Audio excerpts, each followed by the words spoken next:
We all think and see the world differently. Remember the dress? This phenomenon from 2015 perfectly captured how people can perceive the same information in fundamentally different ways. Some people see the dress as blue and black, and some see it as white and gold. What was so interesting about this event was not that people saw different colors, but that people were so shocked how someone could see a different color at all. It exposed how little we understand about diversity and how it affects us, even in the simplest of ways. The truth is, when it comes to cognition, there's no such thing as normal. But what does that really mean? Neurodiversity is an umbrella term. It explains the concept that everyone experiences and interacts with the world around them differently. It's often synonymously used with diagnoses including autism, ADHD and dyslexia. And research estimates that 1 in 7 of us have neurological differences like these, although in reality this number may be much higher. But in its essence, neurodiversity simply means that all our brains are different. It's not a trait that some people have. We are all diverse, and that's just part of being human. The term was coined by Australian sociologist Judy Singer in 1998. Singer argued that neurodifferences aren't in fact different, but a normal part of being human, caused by natural variation in the human genome. It may be a buzzword in business, but neurodiversity has also galvanized a social movement, and it's not without controversy. A new wave of activists are campaigning for neurodifferences not to be labeled as disorders or deficits, but to be seen as superpowers.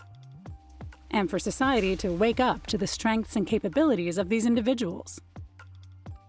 But others are objecting to this, claiming it overlooks the very real challenges many neurodivergent people face.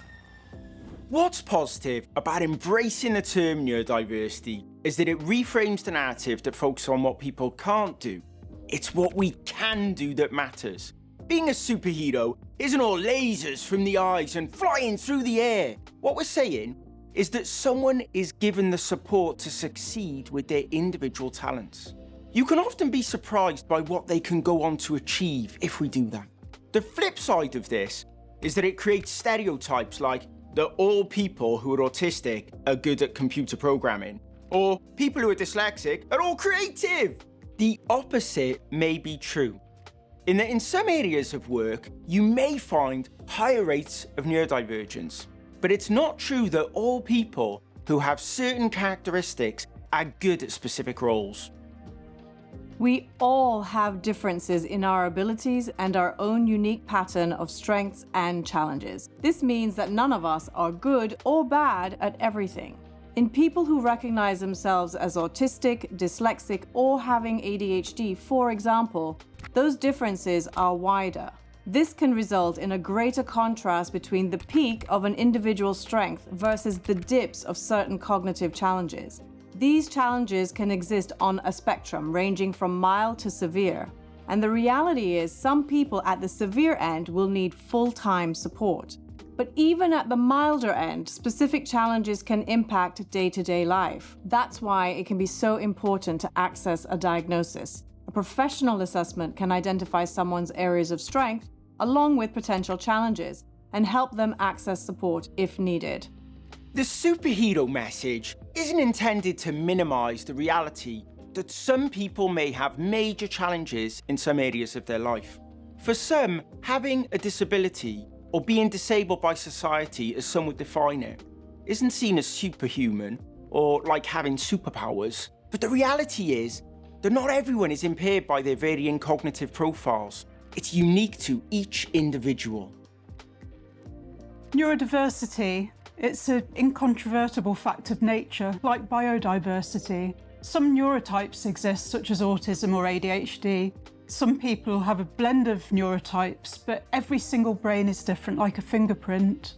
It's about the uniqueness of every one of us. So it's about actually recognizing people for who they are, where they are, how they see the world. And it may be different. It may be similar, but it's not the same. Metaphor I would use to describe my brain, my ADHD brain, is like having a race car mind with bicycle brakes and probably rubbish steering.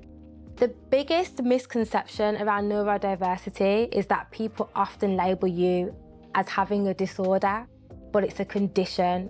Not everything surrounding neurodiversity correlates to having a mental health problem or it's something negative. It's just the way people think, and it really is just that. Sometimes neurodivergence is regarded as a superpower.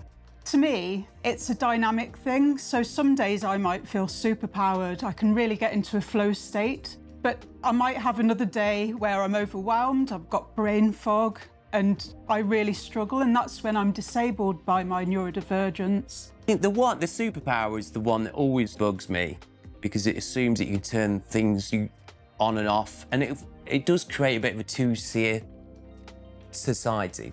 Each one of us is unique. So in many ways, that uniqueness is a superpower. There's no single truth or single voice around neurodiversity. But it seems what we can agree on is that embracing our differences is the new normal.